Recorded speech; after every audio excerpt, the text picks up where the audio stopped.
Okay. So welcome back everyone. நம்ம இந்த object oriented programming with blueprint சீரியஸில் ஒரு ஃபைனல் பார்ட் கிட்ட நம்ம வந்து நெருங்கிட்டோம். ஸோ இப்போ பார்க்க போகிற கான்செப்ட் பார்த்தீங்கன்னா ரொம்ப முக்கியமான கான்செப்ட் ப்ரோக்ராமிங்கில். அதோட பேர் வந்துட்டு இன்டர்ஃபேஸஸ். ஸோ இந்த இன்டர்ஃபேஸஸ் பார்க்குறதுக்கு முன்னாடி நம்ம என்ன சொல்லியிருந்தோம்னா, first of all coupling decoupling அப்படிங்கிற கான்செப்ட்னா என்னங்க அப்படிங்கிறத சொல்லியிருந்தோம். ஸோ நாம் ஆக்சுவலாக அந்த கான்செப்ட் இல்லாமல் ஒரு ஜென்ரல் அண்டர்ஸ்டாண்டிங்காக இன்டர்ஃபேஸஸ் வந்து ஃபஸ்ட்டு அண்டர்ஸ்டாண்ட் பண்ணிக்கலாம். அதுக்கப்புறமா இந்த கப்ளிங் டீகப்ளிங்கிற விஷயத்தை பற்றி போகலாம். ஏன்னா நான் அதை இப்போ சொல்கிறத விட மெக்கானிக்ஸ் பண்ணிவிட்டு சொன்னேன்னா உங்களுக்கு இன்னும் கொஞ்சம் நல்லா புரியும் அப்படின்னு நினைக்கிறேன். ஸோ ஃபஸ்ட்டு இந்த இன்டர்ஃபேஸஸ் அப்படின்னா என்ன? ஸோ நிறைய டெஃபினேஷன்ஸ் இன்டர்நெட்டில் நிறையா இருக்குது.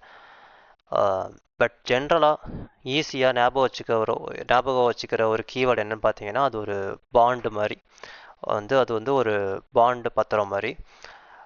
எப்படி சொல்லலாம் அப்படின்னு பார்த்தீங்கன்னா, இப்போ பாண்டு இருக்குது அப்படின்னா நீங்கள் சில ரூல்ஸ் எழுதியிருப்பீங்க, அவங்க சில ஒத்துக்கிறவங்க அதாவது நம்மக்கிட்ட பையர் செல்லர் அப்படிங்கிற மாதிரி இருந்துச்சு அப்படின்னா, பையர் வந்துட்டு ஒரு ரூல்ஸோ ஒரு குறிப்பிட்ட தொகையோ எழுதியிருப்பாங்க, செல்லர் வந்து அதுக்கு அக்செப்ட் பண்ணிவிட்டு அவங்க சில ரூல்ஸ் மாதிரி எழுதிக்கிட்டு அந்த பாண்ட் வந்து சைன் பண்ணுவாங்க இல்லையா? ஸோ அதுதான் நமக்கு இன்டர்ஃபேஸ் சொல்லுது. ஸோ இந்த ப்ளூ பிரிண்ட்ஸை பொறுத்த வரைக்கும் இப்போ இந்த இன்டர்ஃபேஸ் அப்படின்னு சொல்கிறோம் அப்படின்னா இந்த சீனுக்கு போகலாம். ஸோ இப்போ பார்த்தீங்கன்னா இந்த இடத்துல வந்துட்டு நான் இன்டர்ஃபேஸ் அப்படிங்கிற ஒரு ஃபோல்டர் க்ரியேட் பண்ணியிருக்கேன். இதில் இப்போ ரைட் கிளிக் பண்ணிவிட்டு ஃபோல்டர் தேவையில்லை, இங்கே ரைட் கிளிக் பண்ணிவிட்டு சர்ச்சில் போயிட்டு நீங்கள் வந்துட்டு ப்ளூ பிரிண்ட் இன்டர்ஃபேஸஸ் இருக்குது பார்த்தீங்களா? ஸோ இப்போ நான் இது க்ரியேட் பண்ணுறேன், BPI_. ஸோ இப்போ இந்த எக்ஸாம்பிள் என்ன சொல்ல வரும் அப்படின்னு பார்த்தீங்கன்னா, இந்த ஷீல்டும் இந்த போர்ஷன் நாளை பின்ன நீங்கள் வந்து ஒரு வெப்பன் இதெல்லாம் வந்துட்டு நீங்கள் டிஃப்ரெண்ட் ப்ளூ பிரிண்ட்ஸ் எடுக்கும் போது இதெல்லாமே கேரக்டர் கூட இன்ட்ராக்ட் ஆகுது. அப்படிங்கிற பட்சத்தில் அந்த ஒரு இன்ட்ராக்ட் ஆகுது அப்படின்னு நீங்கள் சொல்கிறீங்க இல்லையா, அந்த பார்ட்டை மட்டும் நான் வந்து பிரித்து ஒரு பாண்ட் மாதிரி க்ரியேட் பண்ணி அந்த பாண்டில் வந்துட்டு நான் வந்து அதை வந்து ஒரு ரூல்ஸ் மாதிரி ஒரு ஃபங்க்ஷன் சொல்கிறேன் நான். அந்த ரூல்ஸுக்கு நீங்கள் அக்செப்ட் பண்ணி அது எப்படி நீங்கள் இம்ப்ளிமெண்ட் பண்ண போகிறீங்க அப்படிங்கிறது தான் கான்செப்ட். ஸோ BPI இன்ட்ராக்டபிள் அப்படின்னு சொல்கிறேன். ஸோ இந்த இன்ட்ராக்டபிள் இப்போது நான் இந்த இன்டர்ஃபேஸ் க்ரியேட் பண்ணி இதை ஓப்பன் பண்ணதுக்கப்புறம் பார்த்தீங்கன்னா ஒரு ஆக்டர் ப்ளூ பிரிண்ட் மாதிரி தெரியுது. பட் ஆனால் பார்த்தீங்கன்னா உங்களால் வந்து இந்த நடுவில் இருக்க கிராஃப் எதுவுமே உங்களால் வந்துட்டு இந்த நோடை ட்ராக் பண்ண முடியாது, எதுவும் பண்ண முடியாது. பட் நீங்கள் ரைட் ஹேண்ட் சைட் பார்த்தீங்க அப்படின்னா உங்களுக்கு இந்த ஃபங்க்ஷன்ஸ்லாம் இருக்கு இல்லையா, ஸோ எத்தனை ஃபங்க்ஷன்ஸ் வேணாலும் நீங்கள் ஆட் பண்ணிக்கலாம். ஸோ நல்லா கவனிக்க வேண்டிய விஷயம் என்னென்னா, இந்த ஃபங்க்ஷன்ஸ் தான் உங்களுக்கு வந்துட்டு ஒரு கிளாஸ் எப்படி பண்ண போகுது. ஓகேங்களா? அதாவது இந்த பாண்டோட நேம் என்ன? BPI intractable. ஸோ இந்த இன்ட்ராக்ட் பண்ணணுன்னா என்ன ஃபங்க்ஷனாலிட்டிஸ் தேவைப்படுது, அதுக்கான ப்ரீ ரெக்வசைட் என்ன, ஸோ இன்ட்ராக்ட் எப்படி பண்ணணும், ஸோ இன்ட்ராக்ட் பண்ணி முடிச்சதுக்கப்புறம் என்ன நடக்கணும், இந்த மாதிரி நிறைய விஷயங்கள் இருக்கலாம். இப்போ நான் சிம்பிளாக ஒரு சின்ன ஃபங்க்ஷன் மட்டும் எழுதணும்னா இன்ட்ராக்ட் அப்படிங்கிற மாதிரி எழுதிக்கிறேன். இதுக்கு இன்புட் அவுட்புட் எதுவுமே தேவையில்லை. ஸோ இது நார்மலாக ஒரு ஃபங்க்ஷன் க்ரியேட் பண்ணிங்கன்னா உங்களுக்கு வரும் இல்லையா டீட்டெயில்ஸ் பேனலில். ஸோ நார்மல் ஆப்ஷன் தான் இது எல்லாமே. ஸோ இப்போ தான் இதை க்ளோஸ் பண்ணிக்கிறேன். ஓகே, இப்போது இன்டர்ஃபேஸ் எப்போ வந்துட்டு நமக்கு வேலை செய்யும்னு பார்த்தீங்கன்னா, இந்த BP பேஸ் போர்ஷன் இருக்கு இல்லையா, இங்கே நான் வந்து இன்ட்ராக்ட் அப்படிங்கிற ஒரு ஃபங்க்ஷனாலிட்டி வந்து வச்சுருக்கேன். இப்போ இந்த கிளாஸ் செட்டிங்ஸில் போனதுக்கப்புறமா இந்த இடத்துல வந்து இம்ப்ளிமெண்டட் இன்டர்ஃபேஸ் அப்படிங்கிற மாதிரி ஒரு ஆப்ஷன் காட்டுது இல்லையா. ஸோ இந்த ஆடில் போயிட்டு நான் என்னோடய நேமை டைப் பண்ணுறேன், BPI. ஸோ இன்ட்ராக்டபிள் அப்படின்னு ஆட்டோமேட்டிக்காக வந்துடுச்சு. இப்போ நான் கம்பைல் கொடுத்தேன்னா ஆக்சுவலாக எனக்கு எரர் காட்டும். ஏன் இந்த எரர் வருதுன்னு பார்த்தீங்கன்னா, ஆக்சுவலாக நீங்கள் இந்த இன்டர்ஃபேஸ் இருக்குது இல்லையா, டாக் பண்ணிக்கிறேன். ஸோ இந்த இன்டர்ஃபேஸஸில் நீங்கள் ஒரு ஃபங்க்ஷன் க்ரியேட் பண்ணீங்க இன்ட்ராக்ட் அப்படின்னு. ஸோ இந்த பேஸ் போர்ஷன் என்ன பண்ணுதுன்னு பார்த்தீங்கன்னா, இப்போ இந்த இன்டர்ஃபேஸுங்கிற ஒரு செக்ஷனே வந்துருக்கு பாருங்கள் இந்த இடத்துல. ஸோ இந்த இடத்துல பார்த்தீங்கன்னா இன்ட்ராக்ட் அப்படிங்கிற மாதிரி ஒரு ஈவெண்ட் மாதிரி ஒரு மஞ்சள் கலரில் ஏதோ காட்டுது. இதை நான் டபுள் கிளிக் பண்ணனா எனக்கு ஆக்சுவலாக இந்த இடத்துல தான் பிரச்சனை ஆரம்பிக்குது. ஏன்னா ஆல்ரெடி உங்கள் கிளாஸில் நம்ம போன வீடியோஸில் வந்துட்டு இன்ட்ராக்ட் அப்படிங்கிற ஃபங்க்ஷன் வந்து யூஸ் பண்ணோம்.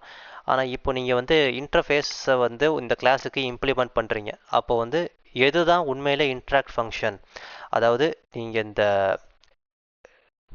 இன்ட்ராக்ட் ஃபங்க்ஷன் ப்ளூ பிரிண்ட் ஆக்சுவலாக இந்த இன்டர்ஃபேஸஸில் இன்ட்ராக்ட்டுங்கிற ஃபங்க்ஷன் எழுதுறீங்க இல்லையா, இதோட டெஃபினேஷன் நீங்கள் சொல்கிறீங்களா, இல்லை இந்த கிளாஸுக்கு இன்ட்ராக்ட் ஃபங்க்ஷன் இருக்கு இல்லையா, இதோட டெஃபினேஷன் சொல்கிறீங்களா? ஸோ ரெண்டுமே ஆக்சுவலாக ஒன்றுத்துக்கு ஒன்று கொலிஷன் ஆகிடுது. இதை எப்படி சால்வ் பண்ணலான்னு பார்த்தீங்கன்னா, இப்போ நான் இதில் இருக்கிற இது வந்து பார்த்தீங்கன்னா, இப்போ இதில் இருக்கிறத வந்து நான் கட் பண்ணிக்கிறேன். ஸோ இந்த ஃபங்க்ஷனை நான் வந்து கம்ப்ளீட்டாக டெலீட் பண்ணிடுறேன்.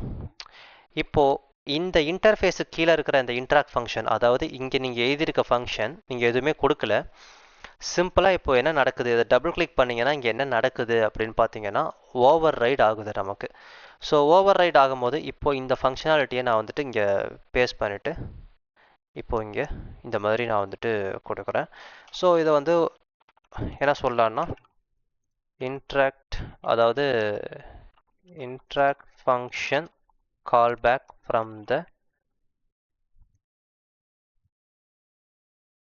என்ன blueprint base portion blueprint via interface.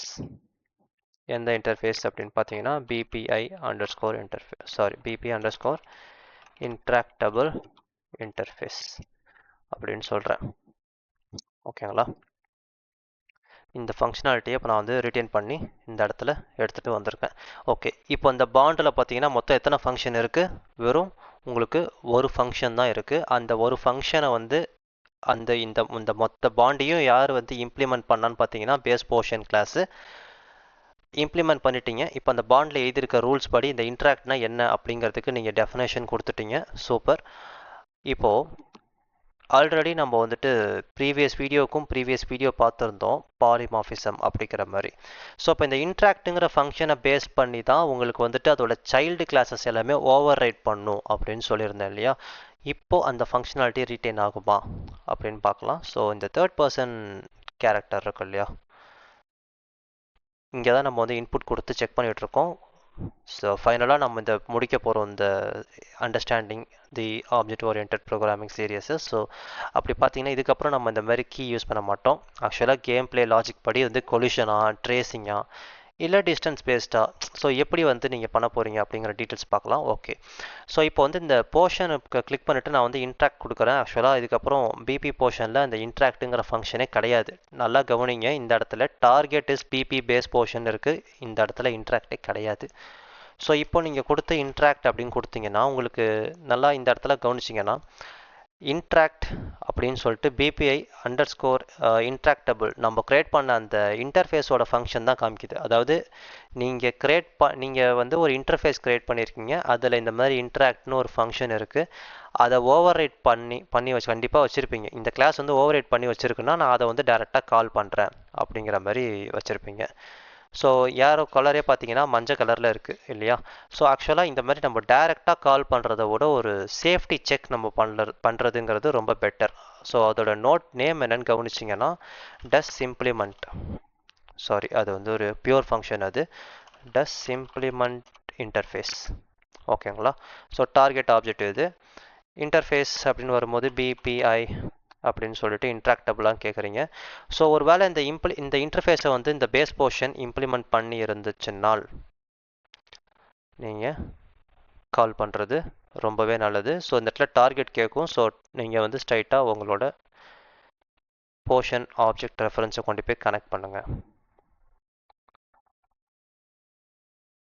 So பார்த்தீங்கன்னா பாய்சன் போர்ஷன் கன்சியூம்ட் அப்படின்னு சொல்லிட்டு வருது. ஏன்னா நம்ம வந்துட்டு ஆல்ரெடி சொன்ன மாதிரி இந்த இடத்துல பாய்சன் போர்ஷன் அப்படிங்கிறது என்னென்னா, ஸோ இந்த இடத்துல பாய்சன் போர்ஷன் ஏன் வந்துட்டு கரெக்டாக உங்களுக்கு ஒர்க் அவுட் ஆகுதுன்னா, நான் ஆல்ரெடி சொன்ன மாதிரி தான் உங்களுக்கு பாலிமார்ஃபிசம் பிஹேவியர் மூலியமாக இந்த இன்ட்ராக்ட் ஃபங்க்ஷனுங்கிறது பேஸ் கிளாஸில் இன்ட்ராக்ட் அப்படிங்கிற ஒரு பேஸ் கிளாஸ் வந்துட்டு ஒரு இது இருக்கு இல்லையா, இந்த இன்டர்ஃபேஸை பேஸ் கிளாஸ் வந்து இம்ப்ளிமெண்ட் பண்ணியிருக்கு. அதில் இருக்க ஃபங்க்ஷன் நேம் வந்து ஒன்றா இருக்கலாம். ஸோ ஆனால் சைல்டு கிளாஸஸ் எல்லாமே அதை எப்படி எடுத்துக்கணும்னா தனக்கு ஏற்ற மாதிரி ஓவர் ரைட் பண்ணிக்குது. ஸோ இப்போ உங்களுக்கு புரியும்னு நினைக்கிறேன். ஒரு ஆப்ஜெக்டை நம்ம வந்துட்டு ரொம்ப டீப்பாக அனலைஸ் பண்ணாமல் அதில் ஒரு சில பகுதியை மட்டும் பிரித்து நம்ம வந்து ஒர்க் பண்ணிகிட்ருக்கோம். இதுதான் இன்டர்ஃபேஸ் சொல்கிற கோர் பிரின்சிபல். ஓகேங்களா? நீங்கள் வந்துட்டு நாளைக்கு இதை எப்படிலாம் யூஸ் பண்ணலான்னு பார்த்தீங்கன்னா, இப்போ ஒரு சின்ன ரியல் வேர்ல்டு எக்ஸாம்பிள் சொல்லணும்னா, இப்போ நீங்கள் வந்துட்டு மொபைல் கேம்ஸ்லாம் நம்ம வந்து பார்த்தோம்னா அந்த பட்டன்ஸ்லாம் இருக்கும் இல்லையா? ஒவ்வொரு பட்டனுக்கும் நம்ம ஒவ்வொரு ஃபங்க்ஷனாலிட்டி வச்சுருப்போம். பட் இந்த இடத்துல இப்போ வந்துட்டு எனக்கு மல்டிபிள் பாண்ட்ஸ் வந்து இருக்குது அப்படின்னு வச்சுக்கோங்க. இப்போ டிஃப்ரெண்ட் கேரக்டர் இருக்கான், அவனுக்கு டிஃப்ரெண்ட் பட்டன் இருக்குது அப்படின்னா ஈச் அண்ட் எவ்ரி டைம் போயிட்டு நம்மளோட ஃபுல் கேரக்டர் கிளாஸை வந்து அக்சஸ் பண்ணுறதுக்கு பதிலாக உங்களோட இன்புட் ப்ரெஸ் பண்ணிங்கன்னா என்ன நடக்கணும் அப்படிங்கிற அந்த கால் பேக் எல்லாத்தையுமே நீங்கள் தனித்தனி ஃபங்க்ஷனாக எழுதி கேரக்டர் கிளாஸ்க்குள்ளே எழுதி வச்சுருப்பீங்க இல்லையா? ஸோ கேரக்டர் கிளாஸ்க்குள்ளே இல்லாமல் அதை நீங்களே அண்டர்ஸ்டாண்ட் பண்ணி தனியாக பிரித்து அதை வந்து ஒரு இன்டர்ஃபேஸில் எழுதி வச்சுக்கிட்டு இன்டர்ஃபேஸ் மூலியமாக கால் பண்ணிங்கன்னா உங்களுக்கு அந்த கேரக்டர் கிளாஸை பற்றி ஃபுல்லாக தெரிய வேண்டிய அவசியம் கிடையாது. பட்டன் ப்ரெஸ் பண்ணால் ஏதோ ஒரு ஆக்ஷன் நடக்கணும் எனக்கு, அது என்ன ஆப்ஜெக்ட், அது வந்து ஒரு இன்டர்ஃபேஸை அது இம்ப்ளிமெண்ட் பண்ணியிருக்கா இல்லையா, பண்ணியிருந்தால் எனக்கு இந்த மாதிரி எந்த கால் பேக்கோ இப்போ 3 கீயை ப்ரெஸ் பண்ணால் இந்த பட்டன், ஸோ டச்சுக்கு ஏற்ற மாதிரி நீங்கள் வந்துட்டு பார்க்கலாம். ஸோ நம்ம டச் கண்ட்ரோல் பற்றி பார்க்கும்போது டீட்டெயிலாக பார்க்கலாம். ஸோ அந்த மாதிரி இன்டர்ஃபேஸ் வந்து நமக்கு ஒரு விஷயத்தை வந்து எப்படி சொல்கிறதுனா ரொம்ப கஷ்டம், அதாவது மாடுலாரிட்டி அப்படிங்கிற ஒரு விஷயத்தை கொடுக்குது. ப்ளஸ் இப்போ பார்த்தீங்கன்னா இந்த போர்ஷன் கிளாஸை பற்றி எனக்கு எப்போ பார்த்தாலும் தெரிஞ்சிட்டே இருக்கணுங்கிற அவசியம் கிடையாது. ஓகேங்களா? ஸோ இந்த இடத்துல வந்து நீங்கள் இந்த போர்ஷன் கிளாஸ் வந்துட்டு இந்த மாதிரி கால் பண்ணுறீங்க அப்படின்னா ஃபுல்லாக அந்த போர்ஷன் கிளாஸை பற்றி உங்களுக்கு தெரிய வேண்டிய அவசியம் கிடையாது. இது எந்த டைப் ஆஃப் போர்ஷன், இது வந்து ஒரு பாய்சனா, ஹெல்த் போர்ஷனா அப்படிங்கிற டீட்டெயிலை பற்றி தெரியணும்னு அவசியம் கிடையாது. இன்னும் சொல்லப்போனால் மல்டிபிள் சம்மந்தமே இல்லாத, அதாவது இது வந்து ஒரு பேஸ் கிளாஸ் ஆப்ஜெக்ட். ஓகே, இப்போ நான் ஷீல்டு ஓப்பன் பண்ணுறேன். இந்த ஷீல்டு பார்த்தீங்கன்னா இப்போ நான் இங்கே இடத்துல போயிட்டு இந்த இடத்துல இம்ப்ளிமெண்டரி இன்டர்ஃபேஸில் போயிட்டு இதே மாதிரி நான் வந்துட்டு பிபிஐ இன்ட்ராக்டபிள் அப்படின்னு கொடுக்குறேன். இப்போ அந்த ஷீல்டுக்கு பார்த்தீங்கன்னா இந்த இடத்துல இன்டர்ஃபேஸ் வந்திருக்கும் இல்லையா? இப்போ நான் டபுள் கிளிக் பண்ணேன்னா எனக்கு இந்த மாதிரி காட்டுது. ஸோ இப்போ பார்த்தீங்கன்னா மேபி என்ன சொல்கிறேன்னா shield interact functionality gets called அப்படின்னு சொல்லியிருக்கேன். ஸோ 12 செகண்ட் வழக்கம் போல் இருக்குது. ஸோ இப்போ தேர்ட் பர்சன் கேரக்டருக்குள்ளே போயிட்டு நான் அந்த போர்ஷனுக்கு பதிலாக வந்துட்டு இந்த இடத்துல பிளேயர் ஷீல்டு அப்படிங்கிற மாதிரி கொடுக்குறேன். ஸோ இந்த பிளேயர் ஷீல்டு வந்து ஒரு வேளை இந்த இன்டர்ஃபேஸை இம்ப்ளிமெண்ட் பண்ணியிருந்தால், ஸோ இந்த இடத்துல பிளேயர் ஷீல்டு அப்படிங்கிறதே நான் வந்து டார்கெட்டாக அனுப்புகிறேன். இப்போ பாருங்கள், 3 கீயை நான் வந்து ப்ரெஸ் பண்ணேன் அப்படின்னா ஆட்டோமேட்டிக்காக எனக்கு வந்துட்டு shield interact functionality gets called அப்படிங்கிற மாதிரி வருது. ஸோ இதுதான் இன்டர்ஃபேஸோட ட்ரூ பவர். ஸோ இந்த ஆப்ஜெக்ட் என்ன அப்படிங்கிறதே எனக்கு பற்றி எனக்கு முழுசாக தெரிய வேணாம். ஏன்னா நான் கால் பண்ணுறப்பயே நல்லா கவனித்து பார்த்தீங்கன்னா இந்த இடத்துல இந்த டார்கெட் இஸ் பிபிஐ இன்ட்ராக்டபிள், அதாவது இந்த பாண்டு மட்டும், இந்த பாண்டில் இருக்க ஃபங்க்ஷனாலிட்டி மட்டும் தான் நீங்கள் ஆக்சஸ் பண்ணுறீங்க. ஸோ எனக்கு வந்து இந்த மாதிரி பாண்டில் இருக்குது, இந்த ஃபங்க்ஷனாலிட்டி வந்து இந்த ஆப்ஜெக்ட் வந்து இம்ப்ளிமெண்ட் பண்ணியிருந்தா அது என்ன மாதிரி இம்ப்ளிமெண்ட் பண்ணியிருக்கு அப்படிங்கிறத மட்டும் எக்ஸ்ப்ளோர் பண்ணுறீங்க. ஸோ சூப்பரான கான்செப்ட்டு, டீகப்புல்டான வேலை. இப்போ நம்ம வந்துட்டு அந்த ஆப்ஜெக்டை வந்துட்டு நம்ம வந்துட்டு ஆக்சஸ் பண்ணுறோம் நமக்கு தேவையான லிமிட்டட் ஃபங்க்ஷனாலிட்டியோட. ஸோ ரொம்ப ரொம்ப முக்கியமான கான்செப்ட், ரொம்ப ஈஸியான கான்செப்டும் கூட இது. ஸோ இன்டர்ஃபேஸஸ்னால் என்ன அப்படிங்கிறது உங்களுக்கு புரிஞ்சிருக்கும்னு நினைக்கிறேன். ஸோ நெக்ஸ்ட் வீடியோவில் நம்ம வந்துட்டு அன்ரியல் என்ஜினோட கொலிஷன் சிஸ்டம் அப்படிங்கிறத பற்றி பார்க்கலாம். அதை பற்றி பார்க்கும்போது நமக்கு இந்த மாதிரி இந்த 3 கீயை ப்ரெஸ் பண்ணி நம்ம இந்த மாதிரி ஈவெண்ட் எடுத்தோம் இல்லையா? ஸோ இதுக்கப்புறம் அந்த மாதிரி நம்ம எடுக்க போகிறது கிடையாது. இந்த இன்டர்ஃபேஸை கம்பைன் பண்ணி ரியல் வேர்ல்டு சினாரியோ எப்படிலாம் நம்ம யூஸ் பண்ணலாம் அப்படிங்கிறத பார்க்கலாம். ஸோ இதோட ஓரளவுக்கு இந்த object oriented programming concept in blue prints வந்து முடிஞ்சுது. இதுக்கப்புறம் நம்ம சின்ன மெக்கானிக்ஸ் எக்ஸாம்பிள் பார்க்கலாம். ஓகேங்களா? ஸோ நெக்ஸ்ட் வீடியோவில் பார்க்கலாம். பை.